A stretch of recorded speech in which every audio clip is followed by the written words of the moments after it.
Hold on. I cannot. I lost my, I lost myself for a minute. I thought that was really your closet. Welcome to my small closet. How are you? Oh my gosh. Yeah, well, I'm good now. I'm in my little Harry Potter cubby under the bathroom, under the stairs, and I'm loving it. And it's That's cool. Well, you know what? It's all about where you're comfortable and like where is the best place to be. And I think that's awesome. oh Like, yeah. what like Harry Potter? Is that like a thing? I mean, honestly, it's probably where I'm most comfortable.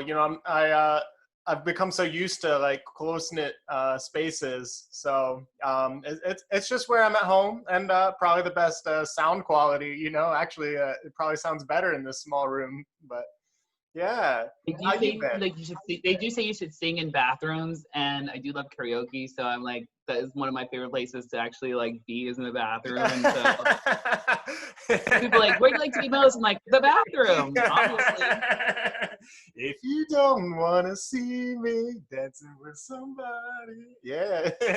Oh my gosh, I love Dua Lipa. I love it. I was like, that is amazing. I was like, Yeah, wow, James, impressive. yeah, we've been rocking out some Dua Lipa over here and catching some rays. Yeah, it's good to see you, man. The last time I saw you, you were in Sig Ep. Yeah, no. The last time I No, saw we you ran was into each at other. Yeah, Sticky yeah, Rice. But yeah, we Stick Up, bumped. Mhm. Stick Up as well. I mean, was like where we first, I think, met and like built like this sort of like really cool friendship. Like out of Oh like, yeah. I'm changing my background to TRL. Oh, remember Oh that? yeah. Show me all the rooms in your little virtual house. That's why I love Zoom. Okay, let me Yeah. focus. But yeah, I mean, Sig Up was amazing. The time of just like hanging out and being, this was 2000, had to be like 2008 to 2012.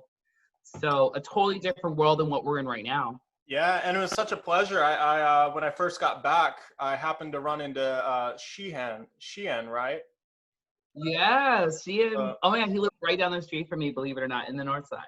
and that's awesome. Yeah, it was so good to see him, and yeah, like man, life moves. But Doesn't it? And you're just like, wow, but yeah, it's it's good to be crazy. here, Like when though. you see Yeah, from years ago, it's so cool. yeah. And so you've been hanging in on your quarantine. Absolutely. I mean, it's great. You have to. This is a time right now, I think, when you need to like be inside and really just focusing on yourself. Yeah, Whatever things like projects like you need to do, like that's been my goal. Is like, okay, I want to do A, B, and C. So like now there's a lot of time, and I can really commit to being able to do those things.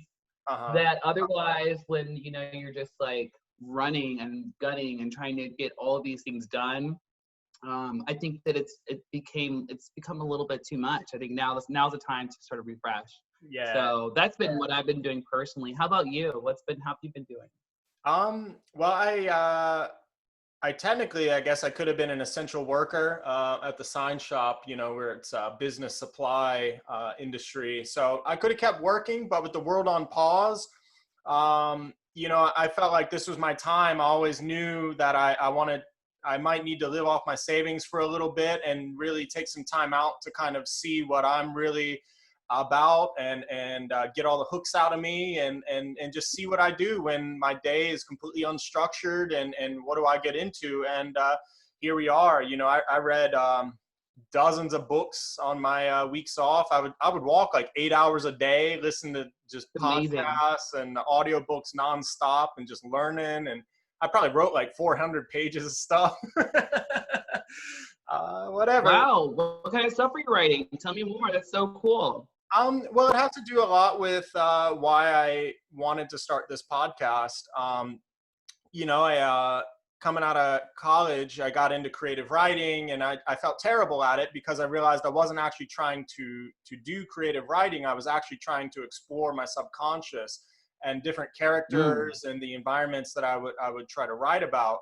They didn't make sense in interesting ways, but it's like, to me, if I'm writing a story, it's like I want to know why it doesn't make sense. And so it was this 12-year obsession I carried ever since. And then taking these weeks off, reading especially about Carl Jung and depth psychology and everything from hermetic alchemy and all kinds of weird stuff that I'd always felt a weird interest in, that now I finally dig in deep and I was like, whoa, now I understand.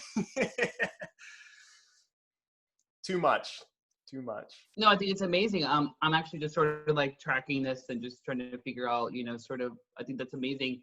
One thing is like, yeah, there's a deep level of like, it's time to sort of like dig deeper into like who we are as people. And Yeah. I think like being able to read and being able to like look into like what Carl Jung has, being able to say, I would love to learn more about kinetic psychology, because I think that right now, like there's just a lot of like people that are struggling right now, and there's a lot of challenges that are happening, and to like put yourself in a bubble around it can sometimes be a good thing, and sometimes it can also be a challenge, because then you're like, wow, you don't know how challenging sometimes people have it, that we can't be present enough to Yeah. appreciate that we could even take time to look into these things and really focus on what makes us happy.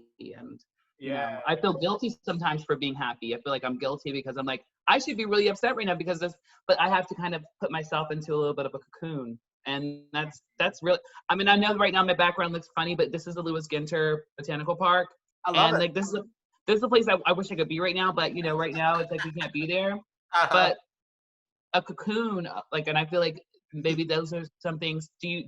What do you think about like that sort of thing about like, I don't know. I know this isn't like, I don't want to jump in the conversation. I've never done like something like this, so I'm like, I don't know. So You're all cool. You're all cool. I just love it. Like, this is really cool. This is really cool just to chat with you. Hey, and it's same for me. I've never really done something like this either, and it's I'm shaking in my boots a little bit to be stepping out this far. Obviously, I'm sure y'all are laughing at me trying to get my stuff together on social media. Like I feel like such a spammer. No, you're doing a great job. This is challenging stuff. This is hard stuff to do, and yeah.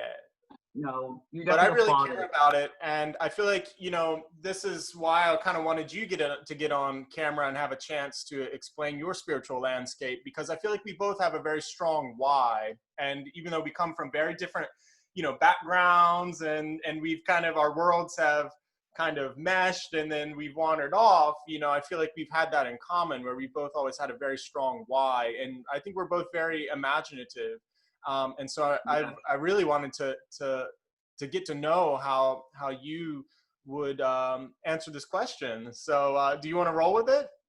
Let's go. Let's do it. Cool. Okay, so this podcast is called Terraforming the Subconscious. And the question we ask here is, have you ever thought of your soul as a place? What might your spiritual landscape look like? And then we just explore that together. So, Devin, had you ever thought of your soul as a place before I asked you? I have not thought of my soul as a place, but when the question is asked, there are a lot of places that I can think of that would match my soul. I saw your walk-in closet when we... I mean, I have all the backgrounds planned out. No, just kidding. Yeah. Okay, so you hadn't thought of it as a place, really. And but what kind of came to mind over the week? I'd say, places that I feel most comfortable. I think I love being in nature. Yeah. Right now is a good time to be out in nature. I know virtually, obviously, I'm in nature right now at the Lewis Ginter, but I think like it's just even seeing myself in this kind of landscape is really moving. Yeah. I live in the north side, so there's a lot of trees and there's a lot of like lush plants, and a lot of my neighbors are doing gardening projects, and there's a lot of great things that are like sort of percolating, I think, out of this time of despair. And I think that's something that shouldn't be skirted over and should be really appreciated. And we're trying to get back to the earth, and I think we're just, there's a lot of great peace in that. Mm-hmm. My personal landscape is somewhere that is natural, although natural can be anything. Like, I love New York City because, like, New York City, this is nature. This is nature. This is literally an urban environment that is created, and there is beauty to it that shouldn't be discounted. Yeah. So, I just think there's a lot of places that come to mind that I've traveled, and I love traveling. I know that you have traveled so much as well. Yeah. So I'm sure, like, when you think about a landscape, you're like, wow, there's so many things that come to my mind, so many textures. So you really feel like you leave a bit of your soul almost in all the places you go to.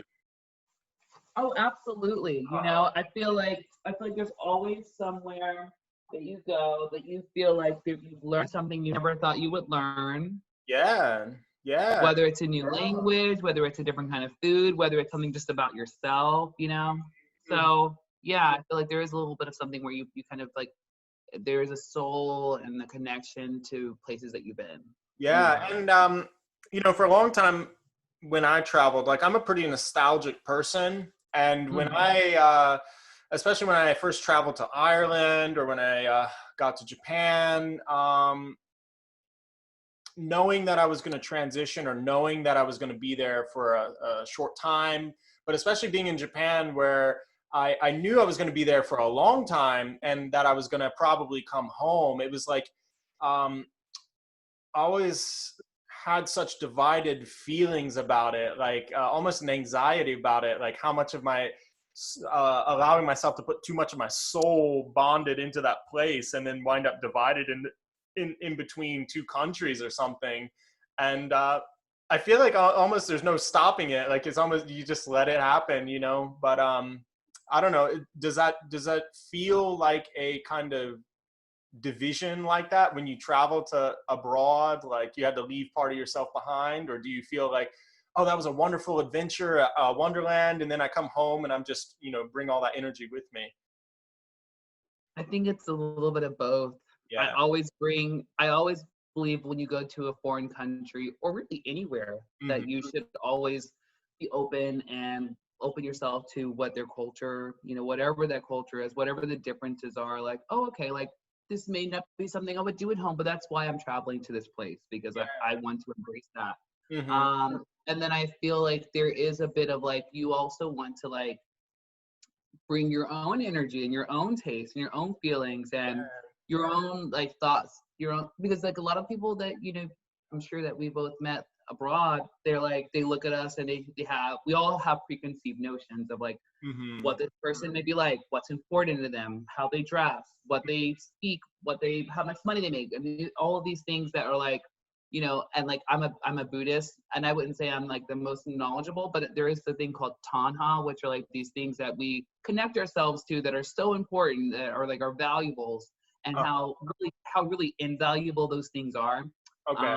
And I think when you travel abroad and you meet people, when I've like had that experience, it's like, wow, like we actually have a bigger bond that we can acknowledge without even speaking the same language. Hmm. And I think that's more powerful than anything. That I'm like, wow, this person, we really are very similar, and we're from two totally different parts of the world. Yeah.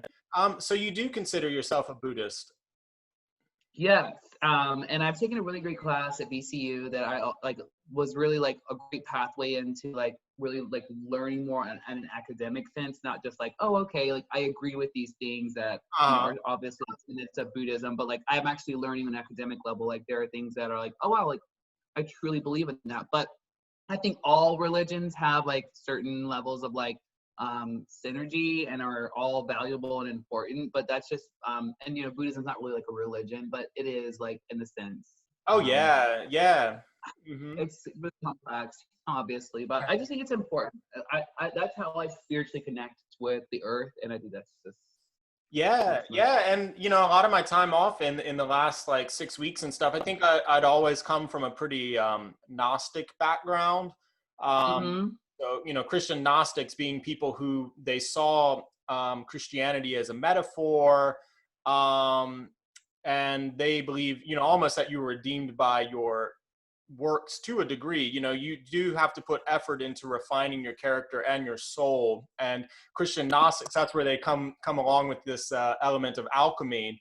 They weren't really trying to transmute physical lead into gold. They were trying to transform their soul or their mindset from lead into gold. And whether they were projecting their emotions onto a chemistry set or whether they were reading the Bible, they were seeing them as a metaphor and for the process of purification of your soul. And it became such a hodgepodge of Taoist beliefs and Buddhist beliefs and Christian beliefs, and then even your personal spirituality, your occult beliefs, all kind of meld into one. And it's such a cool exploration for me.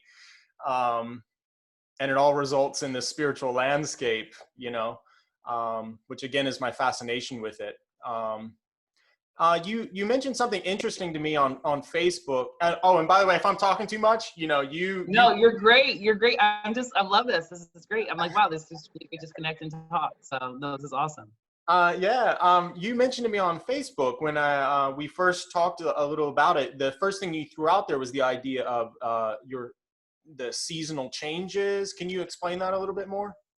Oh, sure. I mean, I feel like, there are seasons to everything. I think just in like life in general, of course, we have weather seasons that Mm-hmm. fall, spring, all of those types of things that we follow that natural order. But I think also with just within ourselves, like there are times when it's like, okay, I've kind of passed this. Like I'm a person that has always dealt with depression. I probably will deal with depression for the long term of my life because it's part of my DNA. So Really? there's no avoiding that. Like I'm like, okay, yes, there's like this is something I deal with. But do I put it on Front Street like, oh, I'm depressed and I can't do anything? No, because that's just not the way life works. But it is something I have to be aware with and be in tune with and be like, okay, how am I feeling right now? Okay, I might be great for the next 6 months. Mm-hmm. Then maybe something might happen or maybe something might not happen. And then, you kind of fall into sort of, and that's kind of been my experience. I think right now is like a very depressive time for people. People are very depressed, but unfortunately, people, unlike myself, are not aware enough of themselves to know that they are dealing with depression. Like you are dealing with chronic stress. Like you should not be stressed every day. If you're stressed every day, so I just feel like we need to have that awareness. But sometimes it sucks to be aware that you're not well. But it's at the end of the day, and last thing I'll say on this part right now is like, it's okay to not be okay. Right.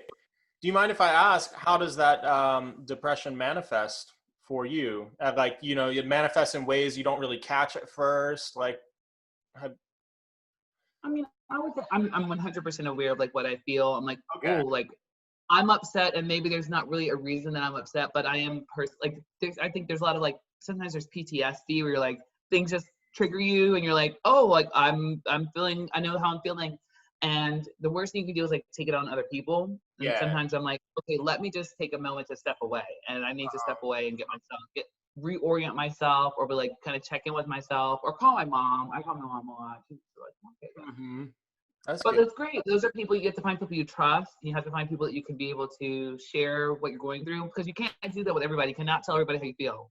Yeah. I personally feel that. I'm an open book, but I'm like, can't be too open because people, they talk about manifesting. You have to be kind of very careful with like Mhm. sometimes how you do things. And I'm not a really careful person. I'm like, I'm just gonna do it. Whatever. Move Yeah, to man, Japan. you're I'm so gonna go. expressive. I think of you like an open pop-up book. You look pretty Like good. In 4D. 3D. 4D, yeah, 4D, maybe 6 if I can pull it off. Yeah. Um, and then you also mentioned the idea of a cocoon, which I thought was interesting. Is that really how you feel like lately sometimes? Yeah, and I think in general, yes. Like, I Hmm. feel like it's important. Like, a butterfly can't be made without a cocoon, and a Right. butterfly to me is an interesting, like insect. I think it's an Yeah. insect Yeah. because it literally has a very short lifespan. But the lifespan, the time that it takes to build it is like a long time and a lot of focus. It's very precious, very delicate, Yeah. and it's shared itself to the world, and it's so beautiful, but it's so delicate, and it's not gonna live that long. But Mhm. I do think that like it's all about like impermanence, which is like another Buddhist principle, is like life is constantly changing. Yeah. So like one of my biggest things is like I feel like right now like there are thousands and thousands and thousands of people dying right now, like literally thousands. Hmm. Like people are, this is like war. This is almost like a war. Like if we were to have a war, that's the numbers we would be having right now. Hmm. So I feel like to that level, I'm very grateful to be here. I'm very grateful to be healthy. I feel like some people like are not very grateful right now. Like there's abundance. This is abundance. And we can't forget that. We have to put that on the forefront and top of mind. Hmm. Um, that was a kind of a rant, but I mean, I just really feel like there needs to be some grace. And I think you can't be grateful unless you're like good to yourself and good to other people. Yeah. Yeah. Hmm. Yeah, and I feel fortunate to have found somewhat mysteriously, at long last, that feeling of gratefulness in my life. I think I used to be able to put a finger on where it kind of came from. Um, but now I think I kind of slowly have forgotten that. Um, and that's kind of been my journey, like with, in terms of why I even called the podcast Terraforming the Subconscious, because, you know, growing up, I remember I began at like a happy childhood, and then I started to rein myself in, whether just inadvertently rubbed certain people the wrong way, or, family or whatever. You're a happy-go-lucky kid, and then you're too expressive, and then it's like, oh, all of a sudden you start feeling like, you gotta, oh my gosh. And it's like, slowly I shut myself down to the point where it's like I shut everything down, and I dealt with depression so deeply that I couldn't take it out in any way, and I just existed in this negredo space of or what do we call it, limbo. And my mind just supernovaed, into this desert landscape. And then over the last 12 years or more, I've been terraforming this desert landscape, this pessimism and isolation, into a life-giving view. If that's my spiritual landscape, it's like, how can I terraform that into a life-giving view? And in order to do that, I had to realize my feelings of gratitude, intrinsic gratitude for life. Life has, you never have sweet without the bitter. And especially for somebody who comes from perhaps a Buddhist mindset like you do, I think, of all people, this existentialism carries a weight to it. The pain of knowing how finite the seconds are. And there's a real pain to that is almost scary to people when you first talk about it. But until you really walk through this journey, let go of certain attachments in order to receive a greater gift, you realize how valuable your life is. Your life is made of seconds, like you don't have time, it's like. And I feel like both of us, is like, we kind of feel everything at once, super happy and thankful. And then also the pain of knowing that time is always fleeting. And we're dynamic. There's a dynamic. There's dynamism to us and to people. And I feel like if you're not dynamic, then I'm like, what is wrong with you? Like, we have to be, like, some people are they're very not polar. They're very like static, and like, is a good way to put it. There's a lot of polarizing people, and people are very static. Like, I feel like people are very like, well, this is exactly the way that I'm going to be at all times. And I just think that this world, this life, this time in particular, demands flexibility. It demands being adaptive. It demands being able to be willing to change at the drop of a dime, because every day is different. Like, and so I think to try to think that everything's going to be sort of like this streamlined. Yes, there needs to be structure, and I do believe in structure. But we have got to like be a little bit more innovative in the way that we're kind of like living right now, and finding enjoyment. I used to find enjoyment in partying. I used to love it and dancing every night and karaoke and just, whatever. So now it's like, that is not reality right now. That is not what's the situation. So how can I find joy in other things? Okay, maybe I can start gardening. I mean, this is not my garden, although this is garden inspiration on my background. Wow, I have no green thumb, but these flowers have lived for 4 weeks. So I'm like, okay, you know what? Then I've learned something. I've made something positive out of something that could be tumultuous otherwise. And thank God that I'm here and you're here. And I think a lot of our friends and family, I have not lost anyone to the coronavirus, but there are 80,000 people plus that have died from the coronavirus. Like, and I don't want to steer it like in that direction, but I'm just like, I can't talk about my spirit and my love and my soul when that's playing a major part into like how I'm interpreting the world at this moment. And it's I feel like some people. Oh, come on. No, go ahead. Well, it was interesting, some of the stuff you said about, we need to be flexible now, because it really resonated with me, even in terms of, where I threw out the idea of Christian Gnosticism. And then I've been really finally reading up on Carl Jung, because of Huge. my spiritual landscape. I knew that these things were intimately related to it, but I avoided reading about them for all these years until now, where I've finished doing my personal exploration. And it really struck me what you talked about, because it reminded me of a reading. I think it was The Shadow in Fairy Tales was a book I read. And Carl Jung was talking about how now we live in the time of Pisces. When Christianity came onto the scene, this is the age of Pisces, where Jesus embodied the white fish, like the two fish fit together, like the Taoist, the yin yang symbol. And Jesus was like the white fish. And then the prediction of the Antichrist is like the black fish that would come. But in order to achieve harmony, you have to embrace both halves of the picture. And the harder we try to stay in the white, the more the darkness of life kind of fights its way through and eventually just kind of overtakes until the balance of life is restored. And really, it's just people being asked to be flexible. And you see that in all kinds of ways, in terms of,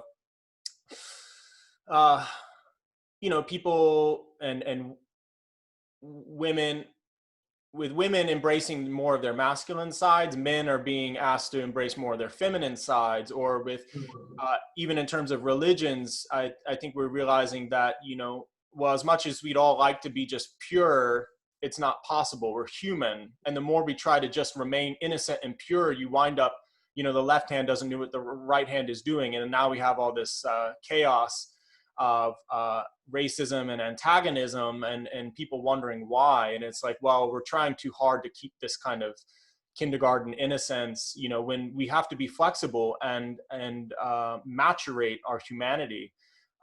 Anyway, like, we're probably both throwing all kinds of tangents out there, No, but this is great. Tangents are great. I love this. I love tangents because I'm really thinking like about what you're saying, and I think there's a lot of legs to it. I think we almost feel like we're America, and we are supposed to have this like American way of handling things.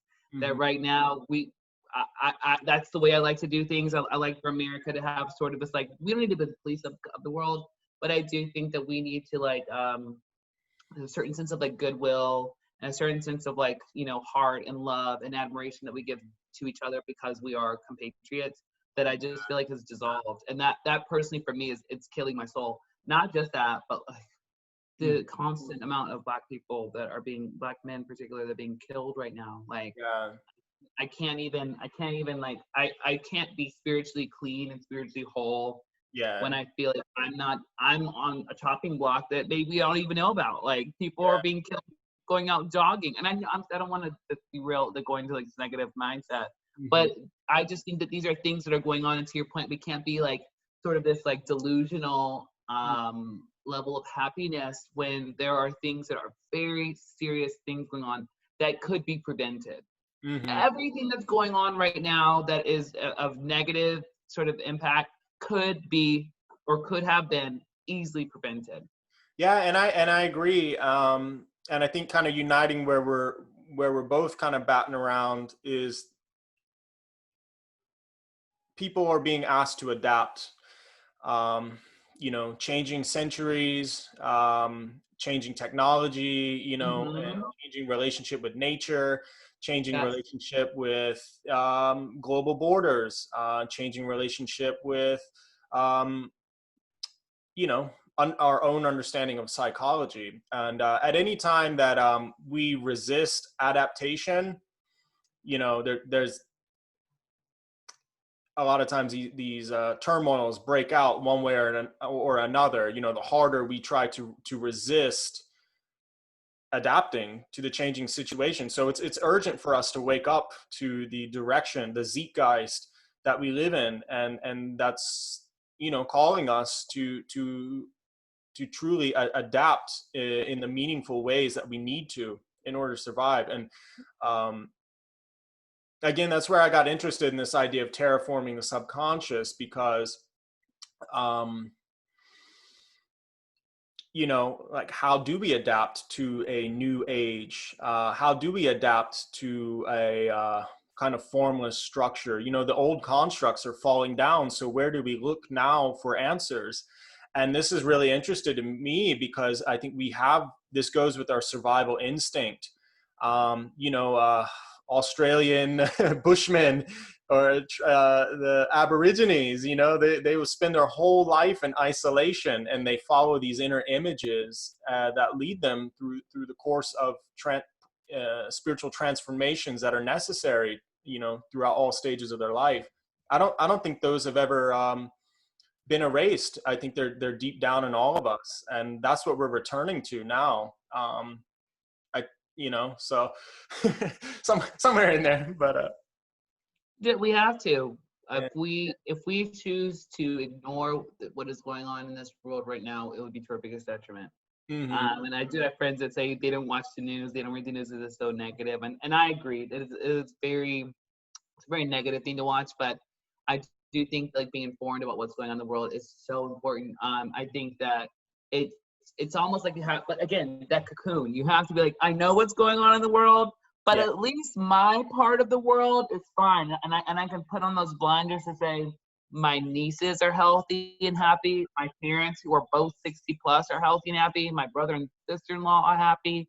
Hmm. You are here, we are talking, we're creating like um, positive energy and vibrations like out of something like this. So it's like the glass, it's not just half full, it's more than half full. The glass is actually, if you have water in your glass is full. Like, because there are people that are literally, and I don't just say this like in some metaphoric sense, but that are walking thirsty, that have literally have no water. I can't even imagine. I mean, on that, I can't imagine what people in Flint, Michigan, are doing right now when they don't even have clean drinking water. I Yeah. mean, those are things that we take for granted. Yeah. And so, not to mention during coronavirus. Yeah. Um, but I just think that it's just about being grateful, and not just being grateful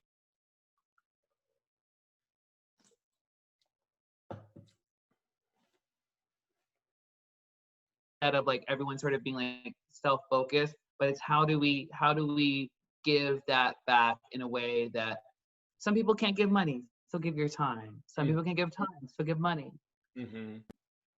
You just have to find ways that you can like make something that is completely maybe a tough situation into something that's easier for yourself or others, you know. And I Yeah. think that's a spiritual decision and commitment too. It's not just like, oh, I'm just gonna make this happen, because sometimes you just have Yeah. to like say that this is important to me, and no matter what, I'm gonna make it happen. Yeah. Can you take me back to your image of the seasons and of the cocoon? What season do you feel like you're in now? Right now, I feel very summery, to be honest. I mean, you know, not just because of the weather. Today, I got to play tennis Good. after work, so I had a good 2 hours worth of just getting out, just hitting around. I used thing called a fill and drill, so you can like throw water in it, and then it like holds the ball down, so the thing that you can like play, and the ball doesn't go flying out. So it's Mm-hmm. amazing. Mm-hmm. I feel like a lot of people I feel like a lot of people are really wintry right now, Uh-huh. especially people with like with children. Mm-hmm. I don't have children. I have a cat. I love her, but she's really happy. I think she's feeling sort of this like seasonal change. She's happy to have me around more often. Sometimes until I start singing, and then she's like, "Okay, you need to go." Yeah. But So no, you I mean it's get different vibes off of people. Like you feel like you're in summer, but you look at other people and get like a different seasonal vibe off yeah, of them. yeah.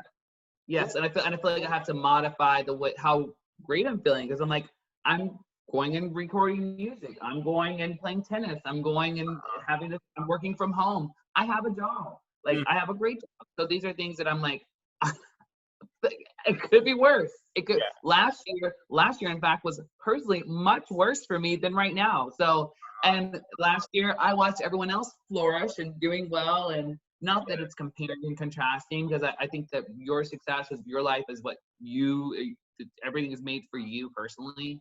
Mm-hmm. But like I have to look in retrospect to be like, damn, last year I was actually I was kind of rock bottom at the moment, you Mm. know, versus this year where I'm like, things are percolating, and I just kind of need to just sit back and let them happen, and just sort of be a person who's gonna make sure I'm just moving the pieces in the right places, and just letting it coast. Mm-hmm. In some ways, there needs to be push, and I'm very aggressive. I like to win. I like to make sure that things are, you know, successful and flourishing. I try to make sure that I'm very on top of those things, but there is a certain sense of like things are happening, and let them happen. Yeah. Yeah. I I'm more in the things are happening, let them happen, and there's certain things I'm kind of making it happen. I Yeah. admire your competitiveness. That's the part of me that I look forward to Just awakening. kidding. Yeah, that's great. Just doing this to me is like, I'm very proud of you, because like this takes a lot of drive to, make something like this happen, to have great conversation points. And I'm still like learning more, and I think there are things that I'm like opening up in this conversation. I'm like, wow, like I never thought about that before, things that you're saying. So I Oh, think like competition does not necessarily be like, I mean, I'm in your face, like that's me, but like I love that you are doing things like this that are creating opportunities for people, and like yeah. to speak and connect. It's beautiful. What kind of things had you never thought about before? I really never thought about like really the particular question about like landscapes. Oh, I okay. just I think things to me are just kind of opening up some different, I guess, Mhm. stimuli in my brain. Yeah. Then I'm Mhm. like, okay, what? How would I envision like where I would like to be right now? How do I envision that? Uh-huh. I have a big imagination. I think that we, like you said, we both have really wide imaginations, and I think we have to have imaginations these days. I'm like, sometimes you have to be able to be like, okay, I can see the vision of this, but it may not be there right now, but I know that this is where it needs to be, and this is how Well, we I can get don't, there. and I don't think imagination is even an option. It's like we all imagine, we just don't realize it. They Mm-hmm. say, Mm-hmm. reality is the fantasy that we don't call a fantasy. Um, Wow. so because none of us like it's an idea that's been batted around in other episodes, but the idea that none of us sees reality, like we all hallucinate reality. None of us is capable of interpreting the totality of info that's out there. In order to focus on something, we have to be ignoring other info. So each of us, we focus on Yeah. different things. We all exist in our little hallucination, but imagination Mm-hmm. is the blender where your reality, your fantasy, your you know things that you learn from books, they all come together. Like, and so to again, why I got interested in asking this question, because we all live in our imagination, but we just don't necessarily do it with deliberation and deliberately grow it and use it to expand our horizons and our limitations. We live trapped in our hallucination, in our imagination. And Uh-huh. I think that's where the cocoon can kind of sometimes be, if you're a cocoon too long, Mm-hmm. a Mm-hmm. butterfly finds probably some challenges in being able to, to transition when Yeah. cocoon too long. And I think that that's really like just like a metaphor, a metamorphosis of a metaphor. I try to like make that roll. But like it is kind of a metaphor to like, if you're not able to, there needs to be a point of a breaking point. Uh-huh. And I think we all hit breaking points in our lives. Like I think I would say last year, like losing my job was a huge breaking point, because I'm like, I take my job very seriously. Like obviously, like Mm-hmm. not having sort of like a firm level of like, here's my path, this is my path, and then it's like, that's not your path. Your path is gonna, you're gonna take a different route now. A sort of a detour. I think detours are great things. I think that there are purposes for detours, whether it's you need to learn one thing, or you need to sort of like figure out like something else, or you know what, maybe you just need to, you're just not in the right place where you need to be. Yeah. Like, so things happen. I hate to say this, because I really don't hate it, because I do believe cliches are real. That's why we've been saying them for so many years. But I think that everything happens for a reason. You just might not know why, or you may not be able to have that sort of like, oh, okay, like this great silver lining. But Mm-hmm. eventually, you're gonna find out. You're gonna be like, wow, that did happen for a reason, and I'm really grateful for it. Yeah, when you're following your heart, or as Carl Jung calls it, your circumambulation, you're following your curiosities and your path to self-unification. You know, you're I th- you're going to experience this idea that I love, and it's called amor fati. And amor fati is the love of your fate. If you had to live this life 1,000 times, you being who you are, you being Devin and me being Jason, and knowing what we know, and everything, like, would we make the same choices that we were making in every second of our life? And if you would say yes, that's amor fati. And everybody's life, um we all, in order to become the butterfly, we all have to go into our cocoon. And we all hate to go into the cocoon, because a cocoon is a womb of life, but it's also a womb of death, because the caterpillar, it liquefies, you know. So in order to become this raging butterfly, we have to realize that that process is asking us to liquefy. And we hate that, we hate that so much, and we want to rush it, but it is the process. And to be able to recognize that, and to be able to call it and say, oh, that's amor fati, okay, yeah, I have to accept that these things happen for a reason, because I'm on my path, so. Yeah, it's almost like uh, uh,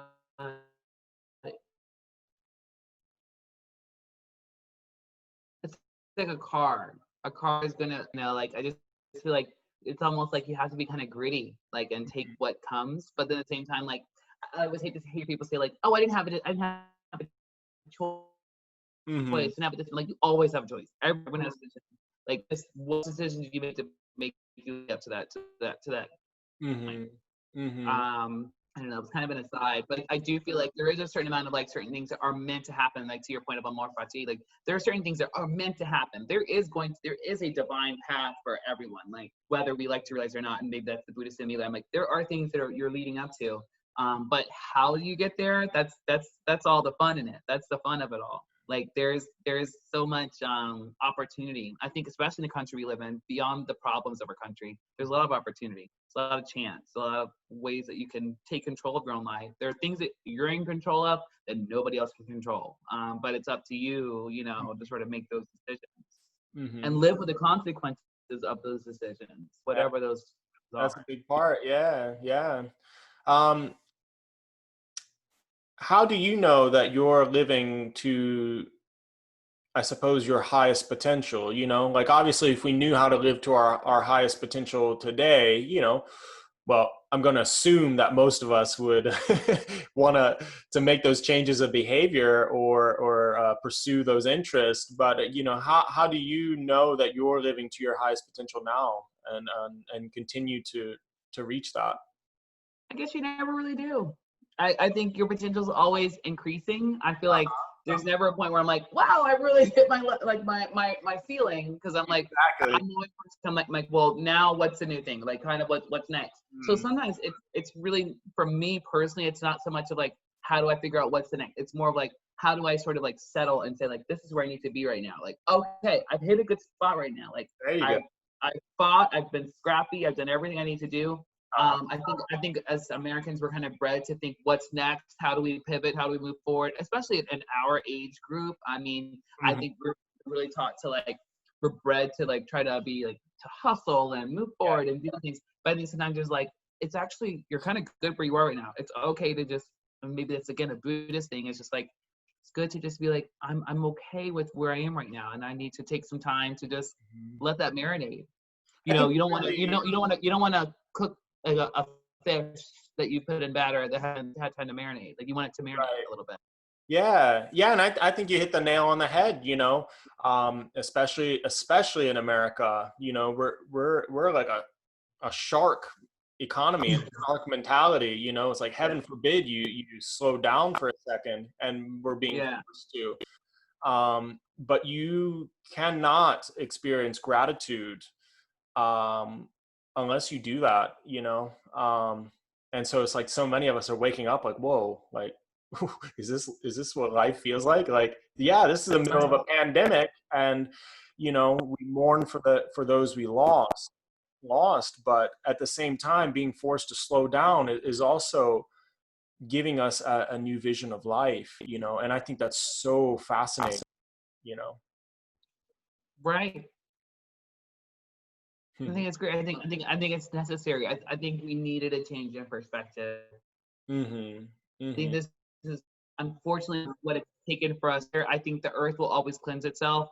I think that the earth is cleansing itself. I think the earth is finding its peace, and it's also, scientifically proven that the earth is actually in a much better spot than it was maybe last year. So I think that there are, again, everything happens free. Unfortunately, there are like dire consequences, but we didn't choose to listen to the earth as it's been speaking to us for years. We chose to ignore it. Not only chose to ignore it, but we chose, I don't want to, I don't know this is into a little but like we chose to actually like really rape the earth. The earth has been raped of its resources to people's benefit. And I just think that something that is we don't even know if we still have even that, or if it's like, okay, like people are just like, oh, I'm being so impacted by this. I'm like, but there's things that are happening are just I just think we have to keep those things in mind. I don't know. That was like fully random aside, but I do think that the earth is cleansing in different ways, and it's just proven the ozone layer is hiding because of all these safaris that happen. I just think humans have really endangered the world. I mean, and has to find its way to, as a result of it. And I think also the I feel whether we look at ourselves as individuals or we look at ourselves as a society, we have enroached on the balance of nature so much that it's going to depend on technology now to kind of save nature, and we're going to have to restore the balance with technology and with our own initiative. And this, I think, speaks to the times that we're living in. In the past, it's been easy for us to believe in a higher power that provided for us. And we tended to want to subvert our free will to this higher power and leave it up to this higher power. Like, oh, he provides and they take care of it. But what we're realizing is that, wait a minute, humans have been given this consciousness and discernment and free will, and we have to manage ourselves, and we have to walk this razor thin line in ourselves and be mediators of the give and take balance. We can't depend on these easy answers of God provides or whatever, because we are the caretaker. And to want to subvert that responsibility and also that authority and power to anything other, is going to have dire consequences, I think. And perhaps that's the time we're in. No, I agree. I think we need to definitely be willing to take accountability for the things that happen. And I feel like sometimes as people, we don't like to take accountability. It's easy for us to like say, well, this is what caused that, or this is what caused that, or like blame Donald Trump. I'm like, well, Donald Trump is a result of a lot of things. Like, and not to go down his rabbit hole, but like these are not just things that just happen. This is 1 + 1 = 2, 2 + 2 = 4, and it continues to, this has just happened over a span of time. And now we're just kind of, facing the consequences. But to your point, it's like how do we people, I think there's need to be that unity that, uniquely to be American more so than anywhere else in the world that has really vanished. So I think that we're gonna have a lot of challenges, but I don't want to be too negative and think if my part of the world is okay, that's something to be grateful for. But I am an empath, and I do feel for a lot of people that just aren't really gonna they're gonna be a lot of challenges. Well, we will get through it somehow. I really enjoyed talking to you, Devin. Oh my gosh, you too. Sorry, I hope it wasn't too negative. Oh, you are all good. I enjoyed hearing.